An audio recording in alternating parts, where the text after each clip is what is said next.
오늘 묵상할 말씀은 4월 27일 월요일 창세기 31장 17절부터 35절의 말씀입니다. 20년 동안 자신을 끊임없이 속이고 착취해온 고용주를 상대로 마침내 그 모든 억압을 끊어내고 완벽한 탈출을 감행한다고 한번 상상해 보십시오.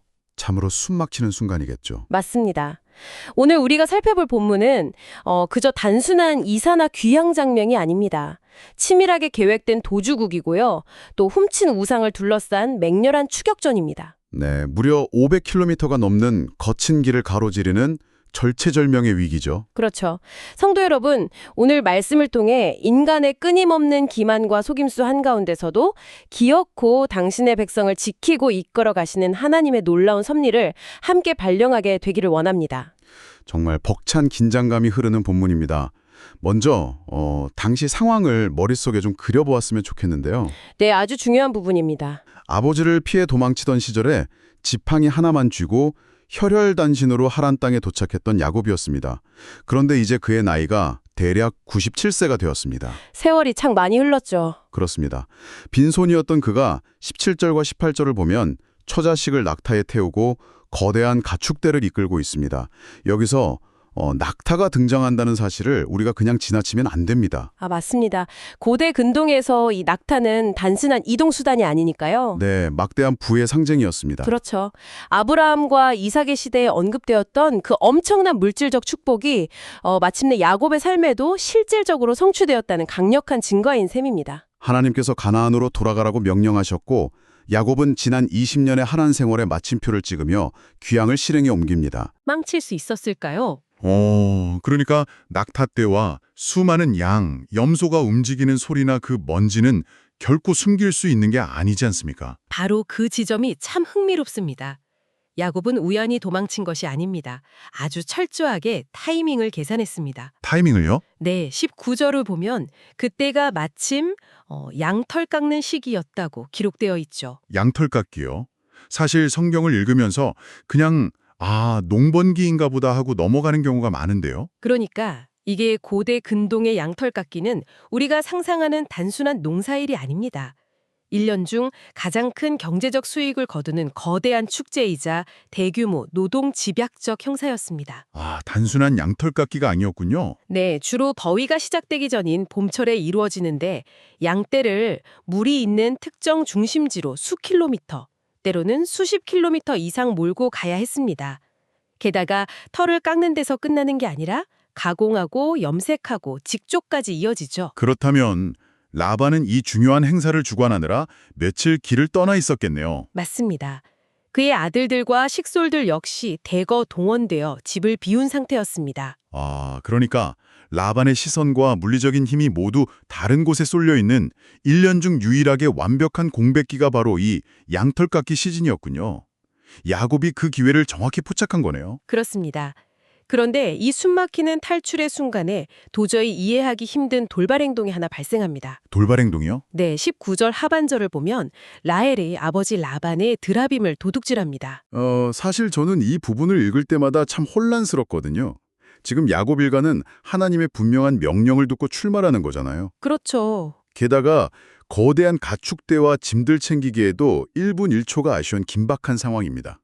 그런데 왜 굳이 그 작은 나무나 흙으로 만든 우상 조각을 그것도 아버지의 것을 훔치는 위험을 감수한 걸까요? 그 이유를 알기 위해서는 이제 드라빔이 고대 사회에서 어떤 역할을 했는지 그 이면을 들여다보아야 합니다.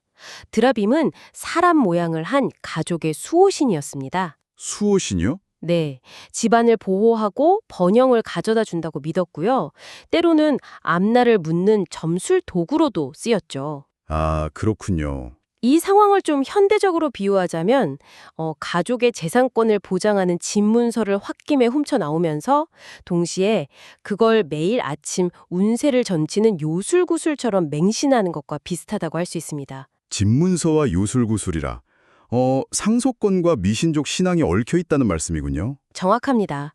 본문 앞부분에서 라헬과 레아가 아버지 라반을 향해 우리에게 무슨 유업이 있겠느냐며 아버지가 우리를 팔고 우리 돈을 다 먹어버렸다고 한탄하는 장면이 나옵니다. 네, 그런 원망이 있었죠. 라헬의 마음속에는 아버지에게 착취당한 자신의 목, 그 상속권에 대한 맹렬한 보상 심리가 작용했을 것입니다.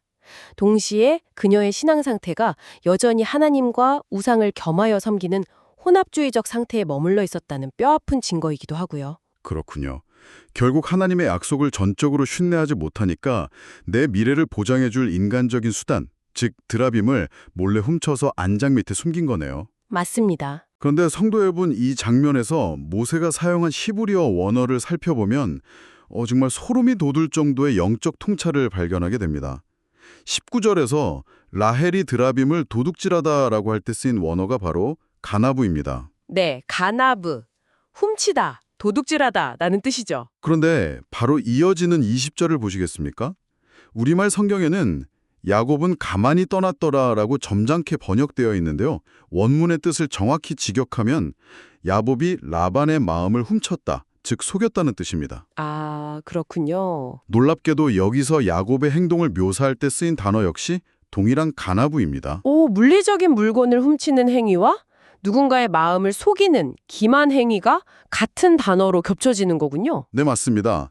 라헬은 물건을 도둑질하고 가나브하고 야곱은 장인의 마음을 속이고 가나브하고 있습니다. 참 의미심장하네요. 이후 27절에 가면 라반이 야곱을 향해 네가 나를 속이고 가나브 도망했다며 정죄하죠.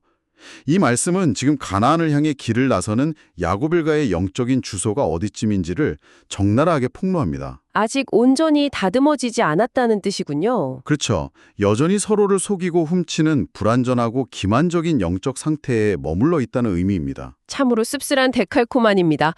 그렇게 기만과 도둑질로 시작된 도주극의 결과는 장렬하게도 맹렬한 추격전이었습니다. 내피할 수 없는 결과였죠. 21절부터 이어지는 추격의 규모를 보십시오. 라반은 야곱이 도망했다는 소식을 3일 뒤에 듣습니다. 그리고 즉각 형제들과 친족을 모아 무려 7일 길을 미친 듯이 쫓아갑니다. 하란에서 지금 라반이 야곱을 따라잡은 길르앗 산까지의 거리가 어느 정도인지 아십니까? 대략 480km에서 640km에 달합니다. 엄청난 거리네요. 거의 목숨을 건 강행군이었습니다. 라반 역시 7일 밤낮을 쉬지 않고 추격했고요. 추격하는 쪽이나 도망치는 쪽이나 살기가 등등했을 것입니다. 본문 23절을 보면 라반이 야곱에 따라잡아 이르렀다고 표현하는데요. 네, 이르렀다. 이 단어의 원어적 뉘앙스는 단순히 도착했다는 게 아닙니다. 맹수가 사냥감의 목덜미를 낚아채듯 바짝 달라붙었다는 뜻입니다. 아, 바짝 달라붙었다. 야곱의 입장에선 등 뒤로 뽀얗게 일어나는 모래먼지와 라반의 무장한 군대들을 보며 온몸에 피가 얼어붙는 듯한 공포를 느꼈을 겁니다. 20년간의 수고가 물거품이 되는 것은 물론이고 온 가족이 몰살당할 수도 있는 벼랑 끝의 상황이네요. 그런데 성도 여러분, 바로 그 전날 밤 두 세력이 정면 충돌하기 직전에 고요하고 살벌한 밤에 상상치 못한 일이 일어납니다. 드디어 하나님께서 개입하시는군요. 맞습니다.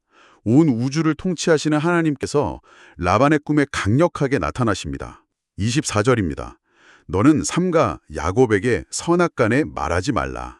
저는 이 장면을 묵상할 때마다 왜 하나님이 굳이 추격의 마지막 날 밤 라반의 칼끝이 야곱의 목에 닿기 직전에야 나타나셨을까 생각해 보게 됩니다. 사실 도망치기 전에 미리 라반의 발을 묶어두실 수도 있었을 텐데요. 그렇습니다.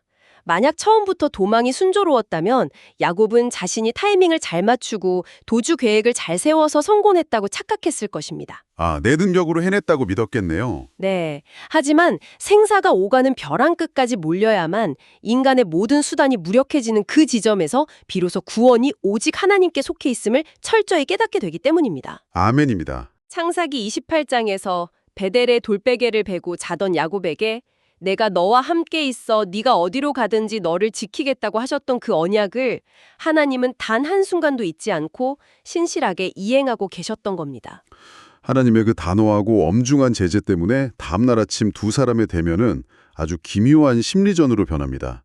하나님의 경고에 겁을 먹은 라반은 자신의 진짜 본색을 숨기죠. 아주 위선적인 태도를 보이죠. 네, 26절과 27절을 보면 라반이 아주 철저한 피해자 행세를 합니다.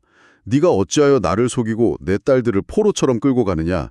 내가 북과 수금과 노래로 잔치를 열어 너를 기쁘게 환송했을 텐데 하고 말입니다. 정말 대단한 위선 아닙니까?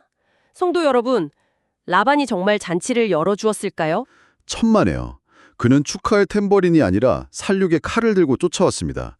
딸들 역시 아버지를 착취자로 여기고 이미 등을 돌린 상태였고요. 흥미로운 건 지금 라반이 야곱에게 쏟아내는 네가 어찌 이같이 내게 행하였느냐라는 책망입니다. 이 대사는 사실 20년 전 야곱이 레아와 강제 결혼을 당하고 나서 다음날 아침 라반에게 따져 물었던 항변의 말과 똑같습니다. 아, 똑같군요. 자신이 조카를 무참히 속였던 자가 이제는 자신이 속았다고 피해자 행세를 하며 분노하는 모습. 이것이 바로 하나님 없는 불완전한 인간들의 적나라한 실체입니다. 라반의 진짜 잔혹한 속내는 29절에서 운연중에 튀어나옵니다. 너를 해할 만한 능력이 내 손에 있으나 이것이 그의 진짜 목적이었죠. 무력을 동원해 야곱의 처자식과 재산을 송두리째 빼앗으려 했던 것입니다. 네, 그랬겠죠. 그렇게 하지 못한 유일한 이유를 라반 스스로가 고백합니다. 너희 아버지의 하나님이 어젯밤에 내게 말씀하시기를. 여기서 우리는 성경이 의도적으로 보여주는 극명한 호칭의 대조를 놓쳐서는 안 됩니다. 라반은 자기를 막아선 압도적인 능력을 언급할 때는 너희 아버지의 하나님이라며 선을 긋습니다. 너희 아버지의 하나님? 자신과는 상관없는 두려운 타자의 신이라는 거죠. 그런데 바로 다음 30절에서 자신이 도둑맞은 우상을 찾을 때는 뭐라고 합니까? 애타게 내 신이라고 부릅니다. 아, 참, 그 대비가 정말 처절할 정도로 어리석네요. 온 우주를 창조하시고 통치하시며 살기가 등등했던 라반의 손과 발을 꿈속의 말씀 한마디로 묶어버리신 분은 너희 아버지의 하나님이십니다. 맞습니다. 그런데 라반은 정작 그 엄청난 하나님 앞에서는 두려워 떨면서도 한낱 낙타 안장 아래 깔려 엉덩이에 짓눌려 있는 무기력한 조각상을 향해서는 내 신이라며 끝까지 미련을 버리지 못하고 있는 거군요. 인간의 우상숭배가 얼마나 허망한지를 여실히 보여주는 코미디 같은 장면입니다. 그리고 이제 이 본문의 절정이자 가장 숨막히는 장막수색 장면이 시작됩니다. 네, 긴장감이 최고조에 달하죠. 야곱은 라헬이 드라빔을 훔친 줄은 꿈에도 상상하지 못했습니다. 그래서 치명적인 실언을 내뱉고 맙니다. 32절에서 외삼촌의 신을 누구에게서 찾든지 그는 살지 못할 것입니다. 라며 자기 식솔들의 생명을 담보로 섣부른 사형 선고를 선포해버리죠. 아, 자기가 모르는 사이에 가장 사랑하는 아내를 사지에 몰아넣은 셈입니다. 라반은 야곱의 장막을 뒤지고 레아의 장막, 두 여종의 장막을 거쳐 마침내 라헬의 장막으로 들어갑니다. 심장이 터질 듯한 순간이죠. 정말 아찔합니다. 라헬은 드라빔을 낙타 안장 아래 찔러 넣고 그 위에 태연이 앉아 있습니다. 그리고 여성의 생리를 핑계로 일어나 영접할 수 없다며 교묘한 거짓말로 위기를 모면하죠. 이 대목에서 성경은 인간의 뿌리 깊은 기만을 고발하는 아주 두렵고도 절묘한 언어적 장치를 하나 더 심어두었습니다. 본문 34절을 보면 라반이 장막에서 드라빔을 찾다가 찾아내지 못했다고 기록합니다. 찾다가... 이때 쓰인 찾다가의 히브리어 원어가 어떤 단어인지 아십니까? 글쎄요, 단순한 수색을 뜻하는 단어가 아닌가요? 이 단어는 마샤시입니다. 시각이 아니라 손으로 이리저리 더듬다, 촉감으로 샅샅이 만져보다라는 뜻을 지닌 단어입니다. 성도 여러분, 이 단어가 언제 쓰였는지 혹시 기억나십니까? 잠깐만요. 손으로 더듬는다고요? 설마 창세기 27장에서 눈이 보이지 않는 아버지 이삭이 야곱을 부를 때 썼던 단어입니까? 정확히 맞습니다. 이삭이 에서로 변장한 야곱을 의심하며 내 아들아 가까이 오라, 내가 너를 만져보려 하노라 마샤시라고 했습니다. 아, 그렇군요. 눈먼 아버지를 완벽하게 속이기 위해 자기 손과 목에 염소털을 붙이고 아버지로 하여금 자신을 더듬게 마샤시하게 만들었던 기만의 달인 야곱. 아, 정말 소름이 돋네요. 네, 과거 아버지를 속이기 위해 더듬게 했던 야곱이 이제는 잃어버린 우상을 찾으려는 장인 라반이 자기 가족의 온 장막을 샅샅이 손으로 더듬고 마샤시하고 있는 끔찍한 현장을 무기력하게 지켜보고 있는 것입니다. 속이고 속는 불완전한 인생들, 기만으로 시작해 기만으로 끝나는 치열한 데칼코마니가 아닐 수 없습니다. 그런데 성도 여러분, 더 놀라운 것은 무엇인지 아십니까? 이 진흙탕 같은 기만과 헛된 맹세 속에서도 어리석은 야곱과 라헬을 라반의 칼날로부터 보호하시는 분이 계시다는 사실입니다. 할렐루야! 참으로 감사합니다. 네, 야곱이 잘나서가 아니라 오직 약속에 신실하신 살아계신 하나님 한 분만이 그들을 생명으로 이끌고 계셨습니다. 참으로 두렵고도 은혜로운 말씀입니다. 이제 이 깊은 말씀의 우물에서 길어올린 영적 교훈들을 우리 각자의 삶에 비추어 4가지 묵상 포인트로 정리해 보겠습니다. 성도 여러분, 여러분의 마음을 열고 이 질문들 앞에 서보시기 바랍니다. 네, 첫 번째 묵상 포인트는 못다 버린 습관입니다. 야곱을 보십시오. 형의 장자권을 훔치고 도망하던 인생이 20년이 지나 수염이 하얗게 센 노인이 되어서도 여전히 속이고 도망하는 삶을 반복하고 있습니다. 참 변하기 어렵죠. 라일 역시 에서의 권리를 훔쳤던 남편의 과거처럼 아버지 몰래 상속을 상징하는 드라빔을 훔쳤습니다. 성도 여러분, 우리는 어떻습니까? 우리 안에도 야곱과 라헬처럼 하나님의 약속을 전적으로 신뢰하지 못하고 내 힘과 꼼수로 미래를 열어버려 발버둥치는 도망자의 습관이 남아있지 않습니까? 하나님 주도의 삶에 내 인생을 온전히 맡기지 못한다면 우리 영혼의 도주국은 결코 끝나지 않을 것입니다. 참 찔림이 되는 말씀입니다. 두 번째 묵상 포인트는 못다 버린 미련입니다. 라반의 모습을 묵상해 보십시오. 20년간 조카를 철저히 착취해 놓고도 안장 밑에 깔려있는 그 무기력한 조각상을 찾겠다고 온 장막을 뒤집어 엎는 광기 어린 집착을 보입니다. 허망한 우상이 무엇라고 말이죠? 그는 우주를 지으신 하나님을 직접 경험하고도 한낱 나무 조각의 힘을 의지하려는 미련을 버리지 못한 불쌍한 영혼이었습니다. 여러분의 삶 속에는 하나님보다 더 의지하며 집요하게 추구하고 있는 탐욕의 드라빔이 숨겨져 있지 않습니까? 남몰래 깔고 앉아 안도감을 느끼는 우리만의 우상이 무엇인지 깊이 돌아보아야 합니다. 야곱의 책략이 아니라 온전히 하나님이셨습니다. 수십 년 전 여동생 리브가를 떠나보낼 때 여호와께로 말미암았으니 우리는 가부가 말할 수 없다고 입을 다물었던 라반이 이번에도 하나님의 압도적인 능력 앞에서 미칠 듯한 분노를 삼키고 입을 닫아야 했습니다. 오직 하나님의 능력입니다.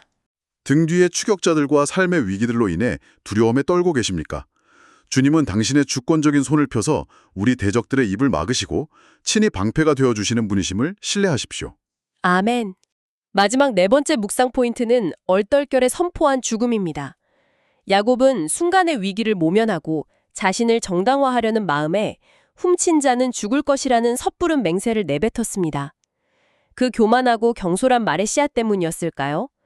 우리는 성경의 기록을 통해 야곱이 가장 사랑했던 아내 라헬이 결국 훗날 베델을 떠나가는 길에 난산의 고통 속에서 처자식 중 가장 먼저 비참하게 생을 마감하게 되는 비극을 알고 있습니다. 참으로 마음이 아픕니다. 내 힘과 수단으로 쟁취하려고 움켜쥔 것들은 결국 모래알처럼 내 손가락 사이를 가장 먼저 빠져나간다는 뼈아픈 영적 진리를 깨우쳐줍니다. 하나님의 은혜가 아닌 나의 교만한 맹세와 헛된 열심이 얼마나 치명적인 결과를 초래할 수 있는지 우리는 오늘 말씀 앞에서 철저히 겸손하게 엎드려야 합니다. 맞습니다. 인간의 끊임없는 기만 속에서도 묵묵히 베델의 약속을 완성해 가시는 그 신실하신 하나님의 은혜를 붙들며 이 시간 기도로 묵상을 마무리하겠습니다.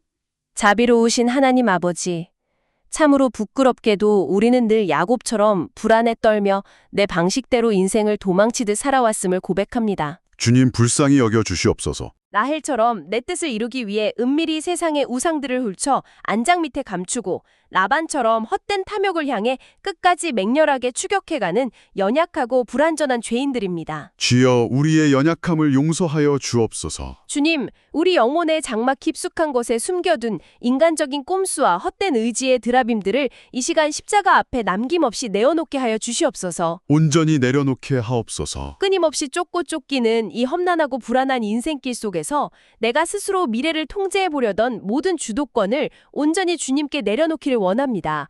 환난 날에 우리의 방패가 되시며 우리가 어디로 가든지 눈동자처럼 지키시고 마침내 약속의 땅으로 이끌어 주시겠다는 그 베델의 언약을 성취하시는 전능하신 하나님 한 분만을 전적으로 신뢰하게 하옵소서. 아멘. 주님만을 신뢰합니다. 우리의 수많은 실수와 어리석음에도 불구하고 강권적인 은혜로 친히 삶의 자리에 개입하셔서 원수의 입을 다물게 하시고 우리를 영원한 평강의 본향으로 이끌어 주시는 변함없는 주님의 사랑에 감사드리며 예수님의 이름으로 기도합니다. 아멘.